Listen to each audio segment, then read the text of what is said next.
નમસ્કાર, આપ જોઈ રહ્યા છો સ્પાર્ક ટુડે ન્યૂઝ। ખેડા જિલ્લામાંથી અમદાવાદ ઇન્દોરને જોડતો હાઈવે પસાર થાય છે। આ હાઈવે પર ઠેક ઠેકાણે મસમોટા ખાડાઓ પડી ગયા છે। અંદાજિત 50-60 કિલોમીટરનો પટ્ટો એટલો બિસ્માર હાલતમાં છે કે મોટો અકસ્માતનું જોખમ રહેલું છે। ઠાસરાના ખડગોદરા નજીકથી પસાર થતા આ હાઈવે પર આસપાસના ગામના લોકોએ હાઈવે રોકો આંદોલન કર્યું। લગભગ 1 કલાક સુધી કોઈ વાહનને જવા નહીં દેતા હાઈવે પર ચક્કાજામની સ્થિતિ સર્જાઈ।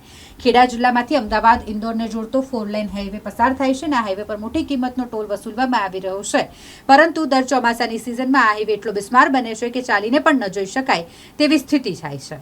ચાલુ સિઝનમાં હજી વરસાદે એન્ટ્રી કરી છે, એટલામાં જ આ હાઈવે પરની સ્થિતિ નાજુક બની છે। આ હાઈવે પરના અંદાજિત 50-60 કિલોમીટરના પટ્ટામાં 1 થી 1.5 ફૂટના અસંખ્ય ખાડાઓ પડ્યા છે, જેના કારણે વાહન ચાલકોને ભારે મુશ્કેલીનો સામનો કરવો પડી રહ્યો છે।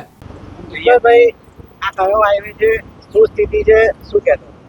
અમદાવાદ ઇન્દોર હાઈવે 60 કિલોમીટરની અંદર એટલા બધા ખાડા પડી ગયા છે કે રસ્તો છે કે માત્ર ખાડા છે, જે સ્થિતિ મુલતવી નક્કી નહીં કરી શકાય। 60 કિલોમીટરની અંદર 2 ટોલ નાકા આવેલા છે। 280 રૂપિયા જેટલો માતબર ટોલ વસૂલવામાં આવે છે, છતાં કોઈ પણ પ્રકારના ખાડાને રિપેર કરવામાં આવતા નથી।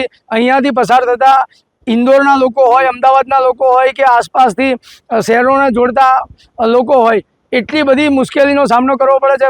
રાતભર લોકોના ટાયરો ફૂટતા હોય છે, અકસ્માતો સર્જાતા હોય છે, ગાડીઓ પલટી મારતી હોય છે।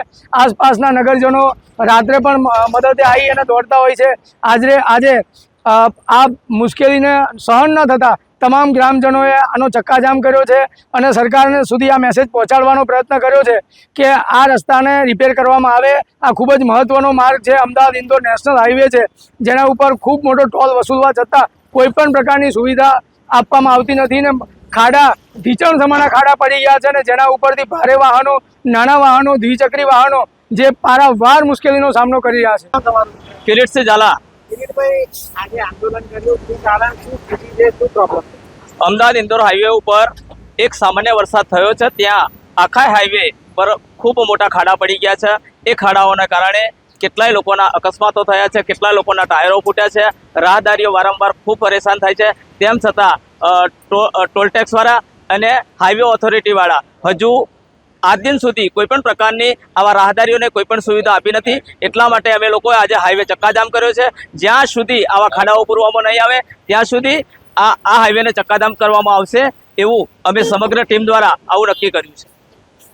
કેવી સમસ્યાઓ અહીંયા ખાડાઓના કારણે ઘણીવાર મોટી ગાડીઓના ટાયરો ફૂટતા હોય છે, ઘણા લોકો પડે છે, એના હેડ ઇન્જરી અથવા તો ફ્રેક્ચર જેવું થાય છે। અહીંયા સ્થાનિક લોકો ઘણીવાર રાત્રે પણ પડતા હોય છે, તો અહીંયા કોઈ એને બચાવનાર નથી હોતું, ત્યારે એવા રાહદારીઓ પણ ઘણીવાર કોઈના લીધે ઘણીવાર અહીંયા ખૂબ લાંબો સમય એ લોકોને અહીંયા પડી રહેવું પડતું હોય છે।